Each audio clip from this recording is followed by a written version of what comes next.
आमदार निरंजन डावखरे यांच्या घरातील गणरायाला आज वाजत गाजत निरोप। ठाण्यातील प्रमुख राजकीय व्यक्तिमत्व आणि विधान परिषदेचे आमदार निरंजन डावखरे यांच्या घरातील गणरायाचे विसर्जन मोठ्या उत्साहात पार पडले। गणरायाच्या आगमनापासूनच त्यांच्या घरी भक्तिमय वातावरण निर्माण झाले होते आणि आज त्यांना वाजत गाजत निरोप देण्यात आला। डावखरे कुटुंबियांनी आपल्या प्राचीन परंपरेला अनुसरून गणेशोत्सव साजरा केला। गणरायाच्या विसर्जनासाठी खास धूळ ताशा पथक बोलावण्यात आले होते। या पथकाच्या तालावर डावखरे कुटुंबियांसह ठाणेकर नागरिकांनी आनंदात नृत्य केले। गणरायाच्या मूर्तीला निरोप देताना गणपती बाप्पा मोरया, पुढच्या वर्षी लवकर या अशा गजरात वातावरण गुंजत होते। यावेळी उपस्थित भक्तांनी फुलांचा वर्षाव केला।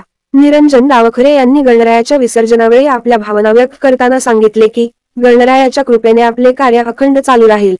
गणेशोत्सव हा एकत्र येण्याचा, समाजासाठी काहीतरी करण्याचा काळ असतो। आपल्यासोबत समाजातील विविध घटकांनी सहभाग घेतल्यामुळे आनंद द्विगुणित झाला आहे। गणपती विसर्जनाच्या मिरवणुकीत डावखरे कुटुंबियांसह अनेक नामवंत आणि राजकीय सहकाऱ्यांनीही हजेरी लावली होती।